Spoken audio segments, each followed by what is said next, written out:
DD किसान, बदलते भारत की शान।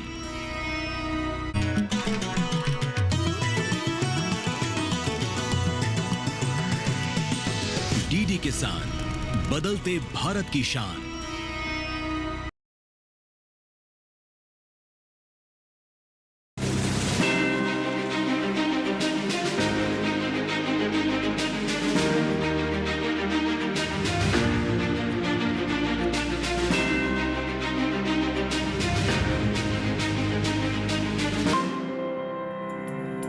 नमस्कार, बहुत स्वागत। डीडी किसान देख रहे हैं। मैं हूं आपके साथ राधिका चौधरी।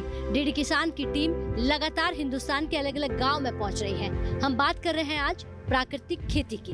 हम बात कर रहे हैं सरकार की तमाम योजनाओं की, किस तरह से धरातल पर काम हो रहा है। आज बात कर रहे हैं कृषि विज्ञान केंद्र उजवा से।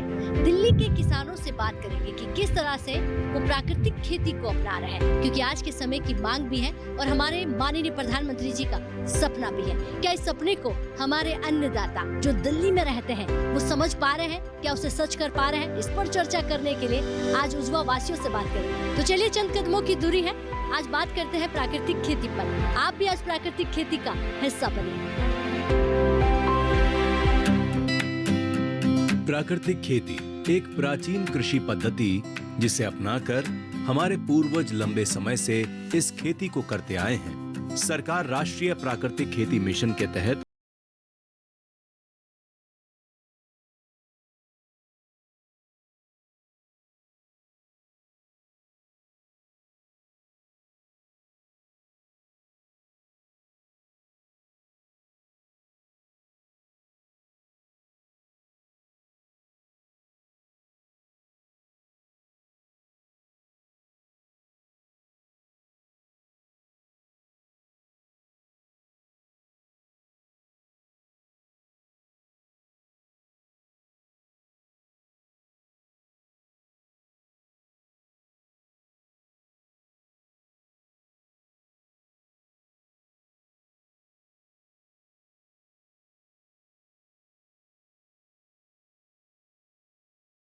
तो देखा आपने कि प्राकृतिक खेती किस तरह से हमारा किसान अपना रहा है। आखिर प्राकृतिक खेती करना क्यों जरूरी है? हमारे जो अन्नदाता हैं, क्या वो प्राकृतिक खेती कर रहा है? और कर रहा है तो विज्ञान कितनी मदद कर रहा है, इस पर सवाल करेंगे। लेकिन सबसे पहले जो हमारे यहाँ पर अधिकारी जी बैठे हैं उन्हीं से मैं चर्चा कर लेती हूँ। जी सर, खड़े हो जाइए। नमस्कार जी। नमस्कार जी, आपका नाम और आप क्या कर रहे हैं, क्या देख रहे हैं? मैं डॉक्टर राकेश कुमार, यहाँ पे बागवानी विशेषज्ञ हैं और जो भी सब्जी फल फूल है उसके बारे में हम यहाँ देखते हैं। बागवानी, फल फूल सब्जियाँ, इसमें प्राकृतिक का क्या रोल है? खासकर हम बात करते हैं जब बागवानी में तो सब्जियों का ज़्यादा से ज़्यादा इस्तेमाल होता है। और इसमें एक ख़ास बात है क्योंकि सब्जियों का जो सरफेस एरिया होता है, जो कंजप्शन का होता है, अगर हम कोई भी केमिकल फर्टिलाइज़र या केमिकल कीटनाशक का इस्तेमाल करते हैं तो उसमें ज़्यादा से ज़्यादा इस्तेमाल होता है। तो उसको ध्यान में रखते हुए पहले में भी, जैसा कि कुछ किसान भाई ने बताया कि ये पूर्वजों से ही होता आया है कि जो गाँव के आसपास ज़मीनें होती थी, जहाँ पे नेचुरल सोर्स जो भी प्राकृतिक या गांव के जो भी ऑर्गेनिक कार्बन या बह के आते थे, उसमें जो सब्जियां करते थे उसमें बहुत अच्छा उत्पादन होता था। उसमें कोई रासायनिक खाद की और दवाओं की ज़रूरत नहीं पड़ती थी। वैसे ही जो हम बात करते हैं कि उत्पादन घटने की, तो ये सब्जियां ही ऐसी चीज़ है जो कि बहुत डीप रूट, क्योंकि इनकी जड़ें होती है जो गहरी जाती है। और जो भी हमारे ज़मीन में मौजूद है, जो भी फर्टिलाइज़र जो हम प्राकृतिक खेती का सोर्स डालते हैं, तो उसका सब्जियां ज़्यादा से ज़्यादा इस्तेमाल करती है, तो उसमें बहुत ज़्यादा फ़र्क नहीं पड़ता। और ये भी आजकल के देखने में आ रहा है कि जो ज़मीन में जो न्यूट्रिएंट है, जो पोषक तत्व है, उसकी कमी की वजह से बहुत सारे ऐसी सब्जियां हैं जिसमें फूल आते हैं, फल झड़ जाते हैं, फूल झड़ जाते हैं। इसके अलावा सब्जियों में बहुत प्रकार के जो दैहिक व्याधियाँ हैं आती है, जो कि जैसे हम फूलगोभी की बात करते हैं, फूलगोभी फूलता है लेकिन वो उसके फूलें खिल जाती है। ऐसे बहुत सारे, टमाटर में फटने की समस्या आ जाती है। ये सारी जो समस्याएं हैं ये पोषक तत्व की कमी से हो रही है। और हम जो किसान है वो अगर जो रासायनिक खाद भी डाल रहा है तो केवल उसके दिमाग में की है कि नाइट्रोजन, फास्फोरस और पोटासी डालता है, जबकि हमारे खेत में जो है 16 तत्व होने चाहिए। और ये सारी चीज़ें जो है ज़मीन से ही आती है। और किसान जो है, हम केवल 3 चीज़ों पे ही फोकस ज़्यादा करते हैं। और ये जो प्राकृतिक माध्यम से या ऑर्गेनिक माध्यम से हम जो खेती कर रहे हैं, इसमें क्या होता है कि प्राकृतिक तौर पर जितने भी माइक्रो न्यूट्रिएंट, क्योंकि इसमें हमें बहुत सूक्ष्म मात्रा में ज़रूरत पड़ती है सब्जियों को, तो ये प्राकृतिक माध्यम से जो खेती हो रही है इसमें जो ये सूक्ष्म तत्व की मात्रा है आसानी से पौधों को मिल जाता है। साथ ही साथ जो मेजर तत्व है नाइट्रोजन, फास्फोरस और पोटास है, ये भी अच्छी मात्रा में पौधों को उपलब्ध हो जाता है, जिससे हमें रासायनिक खादों पे, रासायनिक दवाओं पे इस्तेमाल नहीं करते।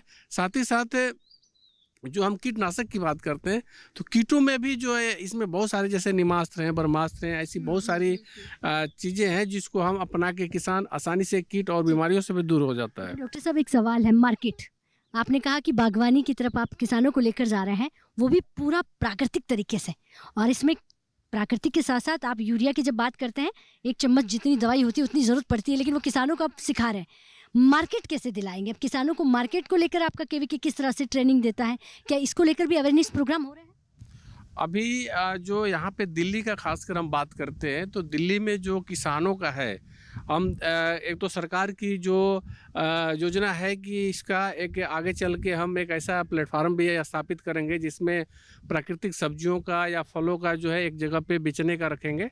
लेकिन दिल्ली कृषि विज्ञान केंद्र है, यहाँ पे किसानों को इस प्रकार से भी प्रेरित कर रहा है कि फार्म टू फॉर्क, हम फार्म से और जो उपभोक्ता है उस तक कैसे यहाँ पे जो नौजवान है, वैसे हमारे यहाँ से बहुत सारे ऐसे नौजवान भी जो काम कर रहे हैं फिलहाल, उसमें क्या है कि अपना उत्पादन करके और उसको डायरेक्ट कंज्यूमर तक, जैसे आपका दिल्ली का क्षेत्र है तो बहुत बड़े बड़े सोसाइटियाँ हैं, आसपास के गुड़गांव है, दिल्ली है, तो उनमें डायरेक्ट अपना ऐप के माध्यम से ऐप बना के कि हम यहाँ पे प्राकृतिक खेती कर रहे हैं और हमारा ये उत्पाद है, और जो उनकी डिमांड होती है उनको डायरेक्ट वो सप्लाई करते हैं। तो एक बहुत बड़ा प्लेटफार्म धीरे धीरे बढ़ते जा रहा है। बहुत सारे ऐसे नौजवान हैं कि जो इस क्षेत्र में खेती के साथ साथ ऐप का या जो सोशल मीडिया का इस्तेमाल करके और लोगों तक पहुंच रहे हैं और उनको शुद्ध सब्जी भी पहुंचा रहे हैं और खुद अच्छा आमदनी भी प्राप्त कर रहे हैं। ठीक है, बैठिए, बहुत धन्यवाद। मैं फिर से अधिकारियों के पास आऊंगी, लेकिन किसानों से सवाल ले लेती हूँ। जी सर, आप यहाँ पर खड़े हो जाइए। जी ताऊ जी, आप खड़े हो जाइए। नमस्कार जी। नमस्कार जी। क्या नाम है आपका? मैं हरपाल सिंह ईसापुर। कितना दूर है यहाँ से आपका गाँव? ये कोई 3 किलोमीटर 4 किलोमीटर। कृषि विज्ञान केंद्र में लगातार जुड़े हुए हैं आप? हाँ, जुड़े हुए हैं। कभी कोई ज़रूरत पड़ती है दवाई की किसी पेड़ पौधे में या फसल में तो यहाँ डॉक्टर साहब के पास आते हैं यहाँ, और कई बार ट्रेनिंग भी यहाँ होती है। अच्छा, कहते हैं कि हिंदुस्तान डिजिटल पर आ गया है, तो कोई बीमारी लग गई है, व्हाट्सएप के माध्यम से भी विज्ञान आपको मदद कर देता है कि देखिए ये कीड़ा है, इसकी कोई दवाई बताइए क्या करना है। फ़ोन के माध्यम से भी जानकारी मिलती है? हाँ, फ़ोन के माध्यम से भी हम डॉक्टरों से, कई डॉक्टरों के फ़ोन रखते हैं, राणा साहब के, राकेश जी के, तो हम कर लेते हैं पता। अच्छा, फ़ोन से पता कर लेते हैं जी, दवाई लिख लेते हैं। समय पर फ़ोन उठता है इनका? हाँ जी। अच्छा, इसका मतलब विज्ञान मदद कर रहा है। विज्ञान मदद कर रहा है। अच्छा, बड़े बिना अच्छे डॉक्टर हैं जी। अच्छा, बिना विज्ञान की आज की खेती जो स्मार्ट खेती बन सकती है बिना विज्ञान के? जी, हम तो किसान तो ये चाहता है कि भी ज़्यादा पैदावार हो, अच्छा, है जी। लेकिन अपना खाने के लिए थोड़ा बहुत वैसा उसमें खाद कम डाल लेते हैं, या गाय वगैरह पशु कम रखते हैं अब, तो हरी, जैसे वो जंतरा बोलते हैं उसको बोल देते हैं, हरी घास वो मतलब हो जाता है, उसको फिर वो कर देते हैं। वैसे खारा पानी हमारे यहाँ, लेकिन ज़्यादा फसल। अच्छा, यहाँ पर खारा पानी है जी। तो खारा पानी में सब्जियाँ होती हैं आपके यहाँ पर? सब्जी जी बस होती है, जहाँ पानी थोड़ा ठीक होता है वहाँ हो जाती है जी। तो फिलहाल आपने क्या खेती कर रखी है? हम तो ज़्यादातर जी गेहूँ और सरसों बोते हैं जी। सरकार प्राकृतिक खेती की ओर जोर दे रही है, बढ़ावा दे रही है, आप इस पर क्या कहेंगे? ज़रूरी है तो ज़रूरी, क्योंकि जी जो ज़्यादा डालते हैं पैदावार ज़्यादा होती है, लेकिन उसमें बीमारियां भी ज़्यादा बढ़ रही है। उसकी वजह से प्राकृतिक खेती करनी चाहिए, लेकिन जी पैदावार ज़्यादा कम होती है और ख़र्चा ज़्यादा आता है, इसलिए कम यूज़ करते हैं प्राकृतिक को ज़्यादा। गवर्नमेंट तो बहुत कर रही है, विज्ञान केंद्र भी बहुत बढ़ावा दे रहा है, ट्रेनिंग दे रहे हैं, लेकिन जी फिर भी थोड़ा अपना खाने के लायक थोड़ा कम बोल लेते हैं, उसमें खाद कम डालते हैं। लेकिन आपको किसी ने बताया कि अगर ज़्यादा यूरिया और ज़्यादा आपने जहर खेतों में डाला तो ज़मीन आने वाले समय में कुछ नहीं देगी। हाँ, वो तो होगी जी। तो फिर आपको थोड़ा समझ कर चलना होगा। बैठ जाइए, बहुत धन्यवाद। सर, आप खड़े हो जाइए। दादी नमस्कार जी। नमस्कार जी मैडम। क्या नाम है आपका? महावीर प्रसाद, ईसापुर विलेज जी। महावीर प्रसाद जी, आज बात कर रहे हैं प्राकृतिक खेती की, लेकिन प्राकृतिक खेती बिना पशुपालन के नहीं हो सकती है, तो क्या यहाँ का किसान पशुपालन भी करता है? पशु रखते हैं, उनसे गोबर यूज करते हैं, इनको गोबर को भी खाद बनाते हैं और अपना केचुआ खाद बनाते हैं उससे। केचुआ खाद कहाँ से सीखी आपने? ये अभी भी डॉक्टर साहब ने बताया। अच्छा, हाँ जी। तो केचुआ खाद जब से डालने लगे हैं और उससे पहले की खेती में कितना फर्क आ गया? फ़र्क तो अच्छा पड़ता है, लेकिन उसमें इतनी रासायनिक चीज़ उसमें नहीं होती, खाने में अच्छा लगता है। फल सब्जियाँ वगैरह बोते हैं तो शुद्ध होती हैं वो। जी। जी। तो प्राकृतिक खेती को बढ़ावा देने का मतलब ये हो गया कि आप शुद्ध खान पान खा सकते हैं। तो वो शुद्ध खान पान अन्नदाता यानी कि आप ही लोगों को लगाना है, इसके लिए आप तैयार हैं?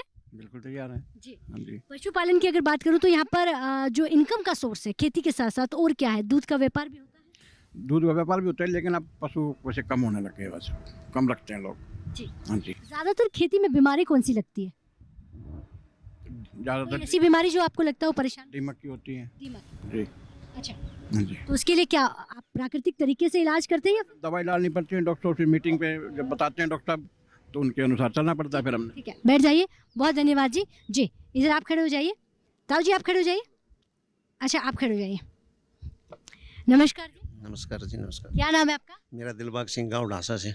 दिलबाग, बहुत सुंदर नाम है।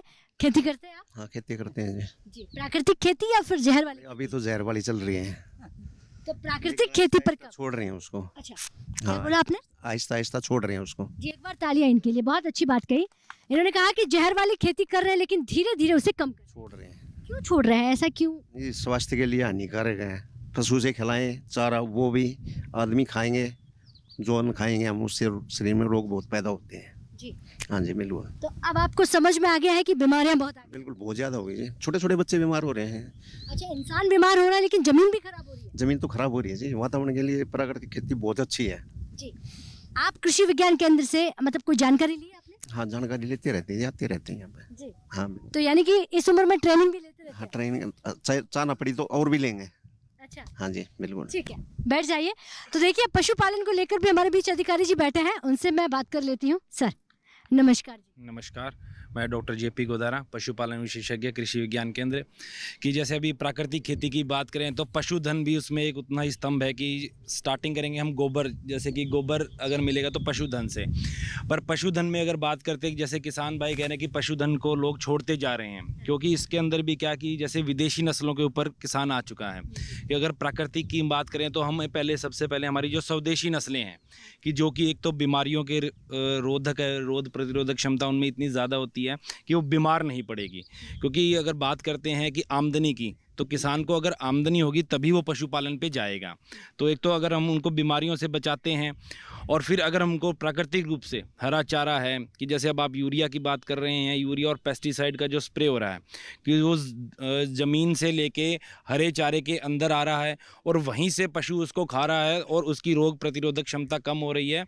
और जो यूरिया है कि वो आपके दूध के अंदर भी उसके कुछ देखे गए हैं। तो इस तरीके से अगर हम देखते हैं तो सबसे पहली चीज़ तो है कि हमें अपनी स्वदेशी नस्लों के ऊपर जाना चाहिए। किसान भाइयों से मैं यही अनुरोध करूंगा। और जो एंटीबायोटिक का प्रयोग कि अगर हम हमारे जो एथनो वेटनरी प्रैक्टिसेस जिसको बोलते हैं कि जो हमारा देसी घरेलू उपचार कि अगर पशुधन में अगर कोई इस तरीके की बीमारियां आती हैं तो जैसे हम कृषि विज्ञान केंद्र में भी समय समय पे उनको ट्रेनिंग देते हैं, तो किसान को हम जागरूक भी करते हैं कि आप उसको पहले अपने घरेलू उपचार करके ही करें ताकि एंटीबायोटिक का प्रयोग कम हो। और आपका जो दूध दही है, क्योंकि जैसे खाद्यान्न के साथ साथ दूध दही भी किसान को चाहिए, तो उसके अंदर उसका रेजिड्यू बहुत कम आएगा और उसको हम फिर प्राकृतिक कह पाएंगे और हम भी पशुधन के साथ साथ हमारा किसान भी और हम भी बीमारियों से बचे रहेंगे। क्या पशुपालन पर सरकार की कोई सब्सिडी है? कि यहाँ अगर हम इधर दिल्ली की थोड़ा बात करते हैं तो उसके बारे में थोड़ा सा कम ही है इधर सब्सिडी, और इसके बारे में भी सरकार को हमने लिखित में भी दे रखा और प्रयास भी जारी है। पर ये है कि अगर आप टीकाकरण का तो देखिए कि अगर साल में एक बार रखवाना है तो किसान अगर कोशिश करें तो हम खुद भी नस्ल सुधार के कार्यक्रम चला सकते हैं और सरकार का भी इसमें धीरे धीरे अभी सहयोग आ रहा है। और अच्छी अगर हम अपनी देसी नस्लों को ज़्यादा दूध उत्पादन में लाएंगे। कृषि विज्ञान केंद्र के साथ कितने गाँव जुड़े हुए हैं? हमारे कृषि विज्ञान के जैसे अगर हम बात करते हैं दिल्ली क्षेत्र की तो यहाँ लगभग 270 के करीब गांव हैं। यानी कि 270 लगभग गांव हैं। और मैंने खेती बाड़ी है जिसके अंदर मैंने 48,000 हेक्टेयर के करीब की जो ज़मीन है जो खेती के लिए है, तो किसान तो हैं ही यहाँ। आजकल यहाँ पर स्टार्टअप का बहुत ज़्यादा चलन है कि किसान भाई जो है स्टार्टअप की तरफ जा रहे हैं। तो पशुपालन हो, मछली पालन हो, मुर्गी पालन हो, क्या इनकी तरफ यहाँ का किसान जा रहा है? क्योंकि जैसे कि अभी आपने बात की कि अगर ज़मीन यहाँ कम है तो इसके अंदर अब एक नया कंसेप्ट जब हम बात कर रहे हैं पशुधन की, तो इंटीग्रेटेड फार्मिंग सिस्टम, कि हम कहते हैं कि भी एक पे अगर किसान ना रहे तो साथ साथ जैसे पशुधन है, जैसे कि अगर गाय भैंस वो पाल रहा है तो साथ में बकरी पालन, मुर्गी पालन और मछली पालन, इस तरीके के व्यवसाय वो करके अपनी आमदनी को, जैसे किसी से हरा चारे का खर्चा निकल गया तो अगर इसको डिवाइड करते हैं तो इंटीग्रेटेड फार्मिंग सिस्टम का प्रचलन यहाँ काफ़ी ज़्यादा है। सर बहुत धन्यवाद, बहुत अच्छी आपने जानकारी दी है। तो यानी कि अब हमारे किसानों को किसी एक खेती पर यानी कि किसी एक चीज़ पर निर्भर नहीं रहना है, आप उसके साथ ढेर सारी जानकारी लेकर अलग अलग प्रकार की खेती कर सकते हैं। अब देखिए ताऊ जी की उम्र पता नहीं कितनी हो गई, लेकिन अभी ये भी जानकारी देना चाह रहे हैं। कितनी? मेरा नाम मानसिक है, उम्र कितनी हो गई? 75 साल की हो गई है।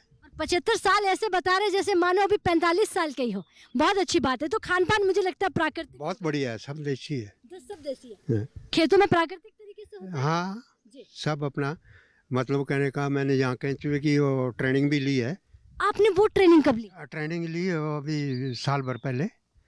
और यानी मैंने कि 74 की उम्र में आपने ट्रेनिंग? हाँ एक बार तालियां भाई, मुझे बहुत अच्छा लग रहा है कि आप 74 साल की उम्र में ट्रेनिंग ली। क्यों जरूरत पड़ी आपको? ट्रेनिंग मतलब कहने का है कि अपने जो खेती जो है अपनी देसी खेती हो तो बहुत बढ़िया रहे। उसमें जो है ना, ये जो आजकल बीमारियां बहुत चल रही हैं, जैसे हार्ट अटैक या दूसरी जो है कई बीमारियां हैं जो कि मतलब कहने का, तो इसलिए जो है अपना देसी जो है इस्तेमाल किया जाए।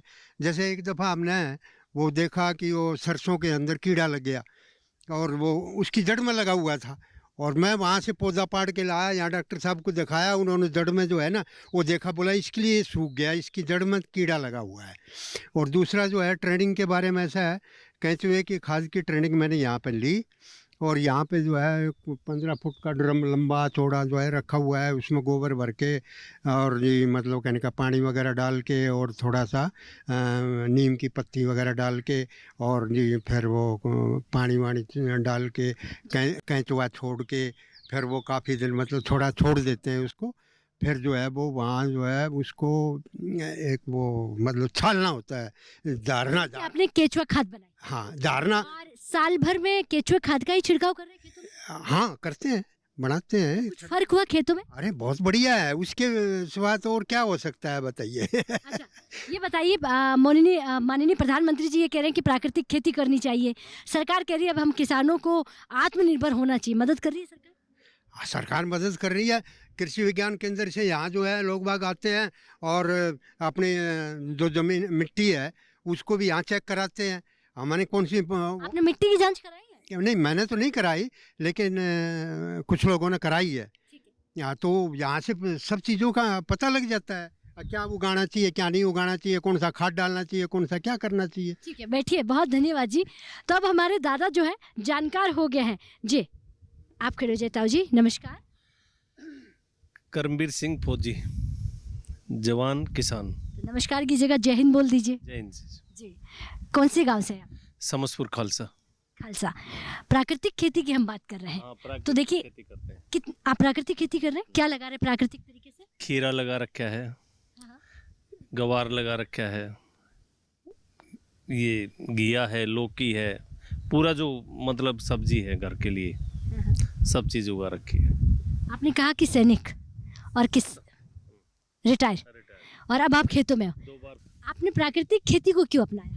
इसलिए अपनाया, मतलब बीमारियां ज़्यादा बढ़ रही हैं, कैंसर जो भी बीमारी चल रही है, मतलब जो खाद है वैसे यूरिया पोटास ये वो डालते हैं तो उससे बीमारियां ज़्यादा बढ़ रही हैं, ठीक है, इसलिए अपनाया है।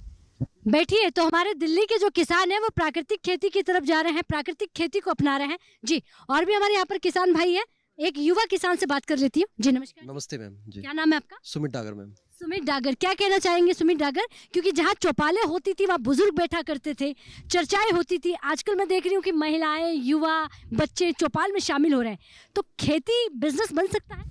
हाँ, खेती बिजनेस बिल्कुल बन सकता है, और चौपालों में सभी का सम्मिलित होना ज़रूरी है कि ये सबके लिए काम है। महिलाएं भी शुरुआत से खेती करती आई हैं, और मैं जैसे बात करना चाहूँ, हमने केवी के उजवा से मैंने ट्रेनिंग ली आज से 5 साल पहले, और ट्रेनिंग लेने के बाद हमने काम शुरू किया और हम प्राकृतिक खेती करते हैं और प्राकृतिक खेती ही हमारा जीवन है। हम उसमें मिश्रित फसलों पे काम करते हैं और वो बेहतरीन रिजल्ट्स है। और हमारे जैसे किसान भाई हमेशा हमें एक बात कहते हैं कि हम दिल्ली में हैं तो ये है या वो है। अगर वो एक हल्का सा माइनस पॉइंट है तो एक प्लस पॉइंट भी है कि हम दिल्ली में हैं, हमें सामान बेचना हमारे लिए और आसान हो रहा है बाकी जगहों से, तो हमारे पास मार्केट बहुत अच्छी है, तो वो एक प्लस पॉइंट हमें लेके हमें काम करना चाहिए। बैठिए, किसान समस्याओं पर नहीं समाधान पर बात करता है। एक और हमारे यहाँ पर अन्नदाता हाथ खड़ा कर रहे हैं जी, कौन है? ताऊ जी, जी खड़े हो जाइए।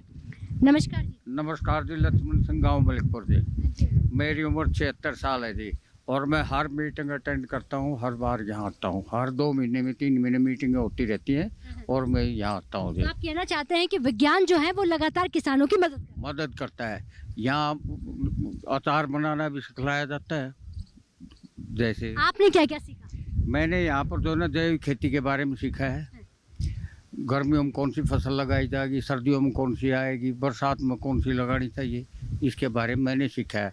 तो देखिए, लगातार हम अन्नदाताओं से बात कर रहे थे और हमारे बीच जो तमाम अधिकारी जी बैठे हुए हैं, अब एक और हमारे बीच में सर हैं। सर नमस्कार। नमस्कार जी, मेरा नाम राम सागर, मैं फार्म प्रबंधक हूँ कृषि विज्ञान केंद्र दिल्ली में। मैं फार्म देखता हूँ यहाँ पे, जैसे किन्नू का ऑर्चर्ड, और अभी इस समय जो हमने ढांचा वगैरह लगा रखा है, यहाँ मुर्गी पालन, बकरी पालन, ये यूनिट भी हैं, और जैसे नर्सरी का भी करते हैं जो किसानों को प्रोवाइड कराते हैं। और उसके बाद में हम जैसे मस्टर्ड का और गेहूं का, पालक का बीज उत्पादन करते हैं जो यहाँ के आसपास किसानों को दे सकें। किसान अब जैसे आपने बागवानी की तरह फार्म लगा रहे हैं, किसान यहाँ पर कर रहे हैं? हाँ कर रहे हैं, क्यों, बहुत सारे किसान कर रहे हैं, जो घर में भी ड्रम में कर रहे हैं, छत पे कर रहे हैं, बहुत सारे किसान कर रहे हैं और मांगते भी हैं कि हमें प्लांट चाहिए या नर्सरी के पौधे चाहिए, टमाटर, बैगन, मिर्च, ऐसे बहुत सारे किसान कर रहे हैं। किचन गार्डन भी कर रहे हैं यहाँ के। अगर कोई फार्म लगाना चाहे या मान लीजिए छत पर बागवानी लगाना चाहे, घर में किचन गार्डनिंग लगाना चाहे, तो किस बात का ध्यान रखना चाहिए, क्या रख रखाव? जैसे छत पे हमें लगाना है तो उसमें सबसे पहले ये ध्यान रखना चाहिए कि हमारी जैसे छत है, छत पे से ज़्यादा मिट्टी नहीं होनी चाहिए, उसमें कोकोपीट वगैरह यूज करें, तो जिससे छोटे, जैसे हमें मिर्च वगैरह लगानी तो छोटे गमले हों, बड़े थोड़े प्लांट हों तो उसमें तो ड्रम वगैरह काट के अपना लगा लें, उसमें कोकोपीट का यूज करें तो थोड़ा वजन भी कम होगा और जल्दी ग्रोथ भी करेंगे, इसका ध्यान रखना चाहिए। ठीक है, बैठ जाइए, बहुत धन्यवाद। तो देखिए, ये जो मिट्टी की भीनी भीनी खुशबू आ रही है, ये अद्भुत है। इन ठंडी हवाओं में बात ही कुछ और है, होगी क्यों नहीं, बात प्राकृतिक खेती की हो रही है।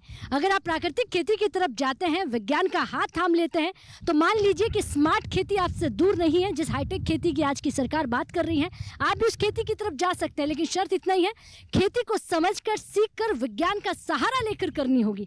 तो चलिए, इजाजत चाहेंगे। आज की चौपाल चर्चा कृषि विज्ञान केंद्र उजवा से, यानी कि दिल्ली से हो रही थी, दिल्ली के अन्नदाताओं से हो रही थी। लेकिन अगर ये कार्यक्रम आप टीवी पर देखना भूल जाएं तो यूट्यूब के माध्यम से भी देख सकते हैं। नमस्कार।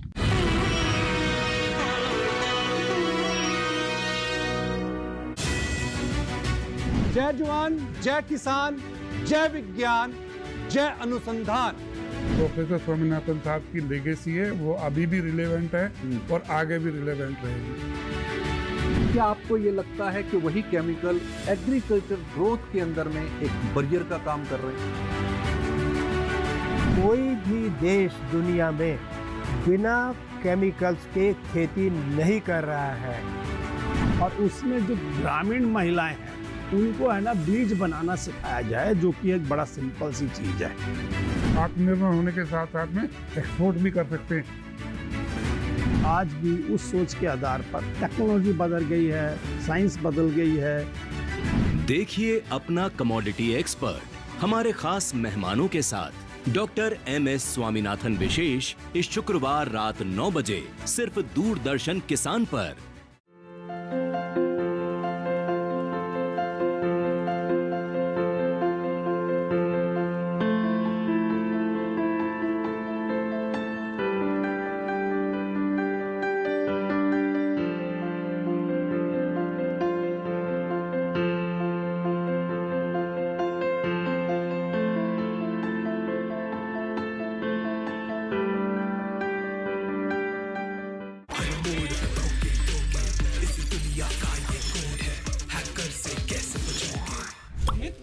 ये 15,337 रुपए किस चीज के कटे? सर ये किसी लोन की EMI कटी है।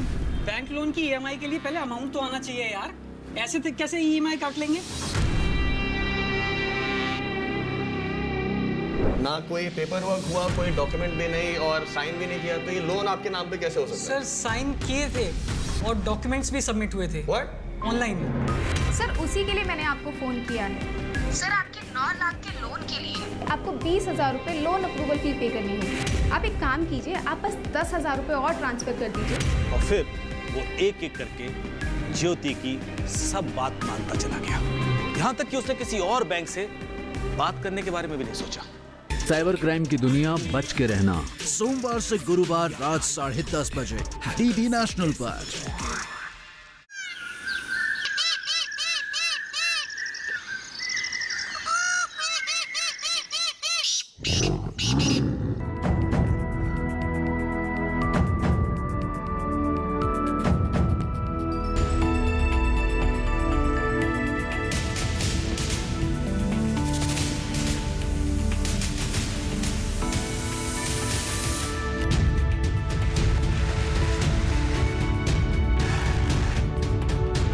This is the story of unsung heroes of the forest. They protect forest and its precious inhabitants with boundless determination. Sentinels of Indian Wild.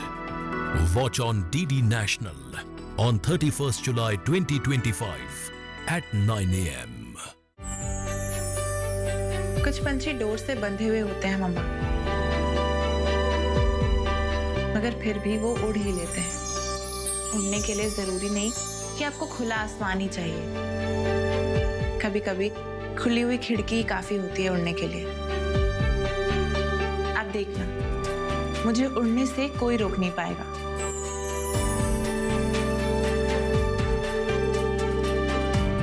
अपनी मंजिल तक तो पहुंच कर रहूंगी मैं मम्मा,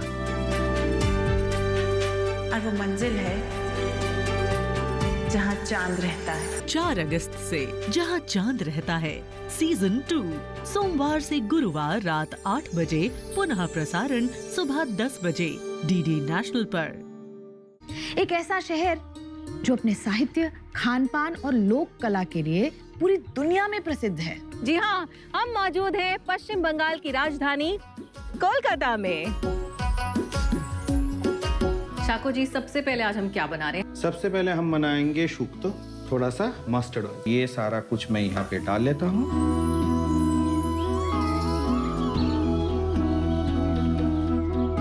जो शुक्तो है वो रेडी हो गया है। सोमवार से शुक्रवार शाम 5:30 बजे डीडी नेशनल पर। डीडी किसान ने कर ली है तैयारी, यहाँ मिलेगी पशुपालन की हर एक जानकारी। घर आंगन से लेकर व्यावसायिक फार्म तक, मुर्गी पालन से लेकर रेगिस्तान के जहाज तक। बीमारियों से पशुपालक बिल्कुल ना हो परेशान, विशेषज्ञ करेंगे आपकी समस्या का समाधान। देखिए अपना पशु चिकित्सक हर रविवार शाम 6:30 बजे दूरदर्शन किसान पर। हाईटेक खेती से सशक्त हो रहा है किसान।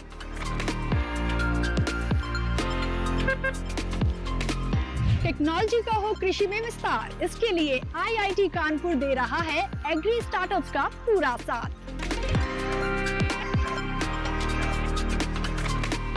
कृषि में युवाओं की भागीदारी से देश में बढ़ रहा है रोजगार।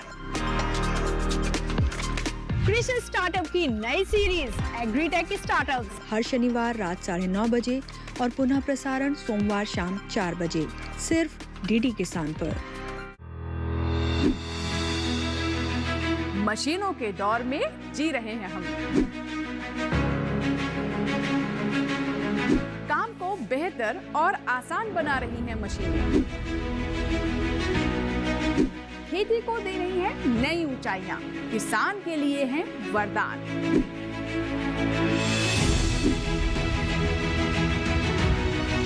कृषि मशीनरी पर आधारित देखिए हाईटेक खेती शनिवार शाम 7 बजे, पुनः प्रसारण रविवार सुबह 7 बजे, सिर्फ दूरदर्शन किसान पर। भैया, भाभी सावधान! भैया, इतने सारे वृक्ष के टुकड़े ये सब अपने आप नहीं गिर सकते। इन्हें हम पर कोई फेंक रहा है भैया। कौन है जो कायरों की भांति छुपकर वार कर रहा है? यदि साहस है तो सामने आकर वार करो। तुम्हारा दुर्भाग्य तुम्हें मेरे क्षेत्र में ले आया। इन छोटे छोटे अस्त्रों से मुझ महाबली विशालकाय विराट को चुनौती दे रहे हो। अब मैं तुम्हारा भोजन करूंगा।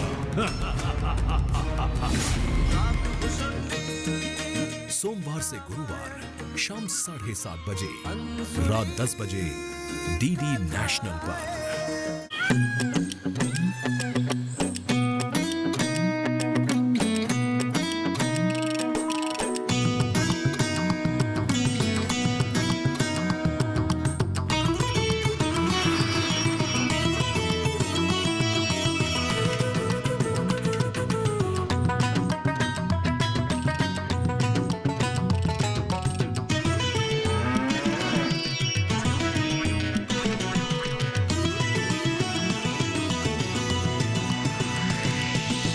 डीडी किसान, बदलते भारत की शान।